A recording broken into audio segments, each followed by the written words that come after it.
안녕하세요, 여러분. 오늘 저희가 깊이 파볼 자료는 1961년 빌리 와일더 감독의 영화 1, 2, 3에 대한 여러 분석과 비평입니다. 네, 냉전시대 코미디 영화죠. 맞아요. 배경이 베를린 장벽 건설 직전의 서베를린이고요.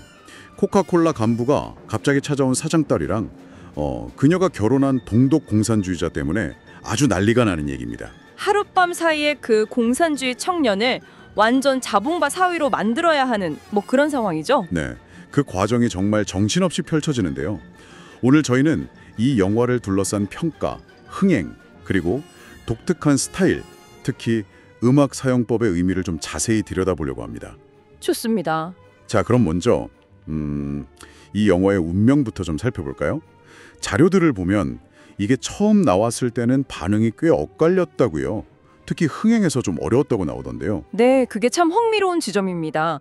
사실 영화 촬영 중에 베를린 장벽이 진짜로 세워졌다는 게 중요해요. 아, 촬영 중에요? 네, 그러니까 원래는 그냥 가벼운 풍자 코미디였는데 개봉할 시점에는 현실의 그 냉전 긴장감이 너무 심각해져서 영화 분위기가 훨씬 좀 불길하게 느껴졌던 거죠. 아사.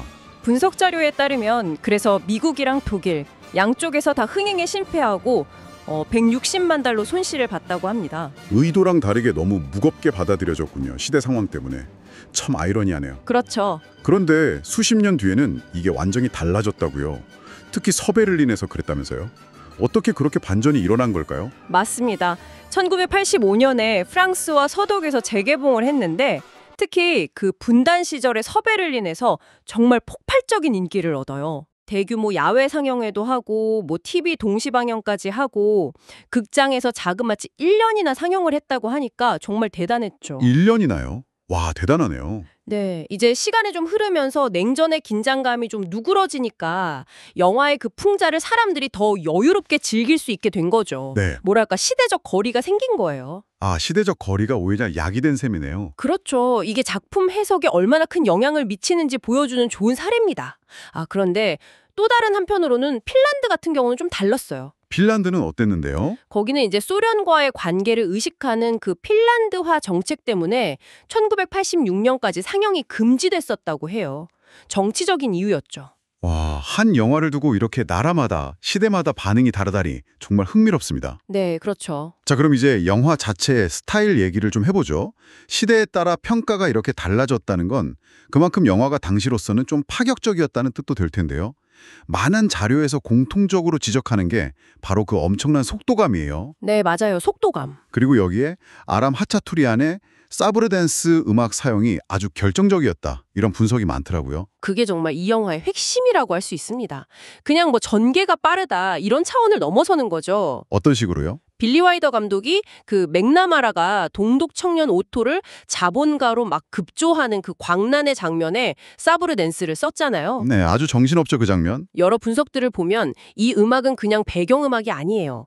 뭐랄까 이념에 사로잡힌 인물들의 그 비이성적이고 기계적인 질주, 그 강박 자체를 소리로 표현한 거라는 거죠. 아, 음악으로 그 강박을 표현했다고요? 네, 마치 냉전 시대의 그 경직된 사고 방식이나 숨막히는 대결 구도를 음악으로 막 비꼬는 듯한 그런 효과를 주는 거예요. 코미디 효과도 엄청나게 높이면서 동시에 그 냉전의 광기 같은 걸 체감하게 만드는 정말 탁월한 선택이었죠. 와, 듣고 보니 음악이 거의 또 다른 등장인물처럼 느껴지네요. 단순히 배경이 아니라 이 이데올로기 강박에 대한 음향적인 논평 역할을 했다는 말씀이시군요. 정확합니다.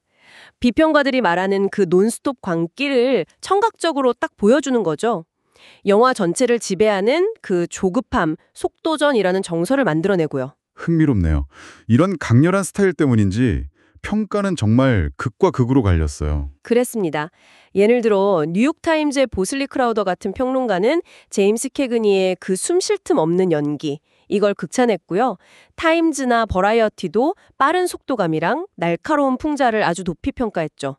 로튼 토마토 지수도 지금 88%면 여전히 좋은 평가잖아요? 네, 높죠. 하지만 모두가 그렇게 본 건 아니었죠.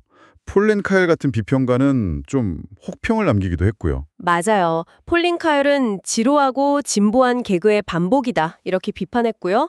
심지어 자료에는 공동 각본가였던 에비 맨조차 완성된 영화를 보고 너무 천박하다고 생각했다는 일화도 나와요. 각본가 본인도요? 네. 이게 이제 정치풍자, 특히 냉전을 다룬 코미디가 가진 어떤 양면성을 보여주는 것 같아요. 웃음을 통해서 날카롭게 현실을 찌르지만 그 날카로움이 또 어떤 사람들한테는 불편하거나 좀 피상적으로 느껴질 수도 있는 거죠. 그렇겠네요. 자료 분석을 보면 영화가 양쪽 진영을 다 비판하긴 하는데 특히 공산주의에 대한 조롱이 조금 더 두드러지는 경향이 있다 이렇게 보고요. 또 코카콜라 같은 상징을 통해서 자본주의의 활력을 대비시키는 그런 면도 있고요. 그렇군요.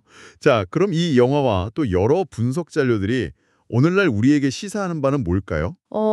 몇 가지 중요한 점이 있는 것 같습니다. 우선 작품의 의미나 가치라는 게 딱 고정된 게 아니라는 거죠.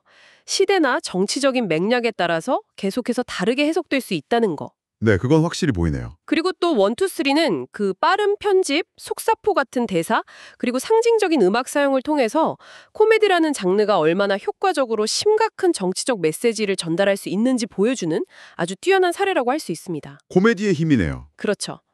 그리고 제임스 캐고니의 마지막 주연작으로서 그 에너지 넘치는 연기 자체도 여전히 기억할 만하고요. 네, 맞아요. 오늘 영화 1, 2, 3를 둘러싼 정말 흥미로운 이야기들을 나눠봤습니다. 시대적 배경과 평가의 변화, 사브르젠스의 그 독창적인 활용, 그리고 냉전 시대 풍자까지 정말 정신없지만 매력적인 코미디임에는 틀림없는 것 같습니다. 네, 그렇죠.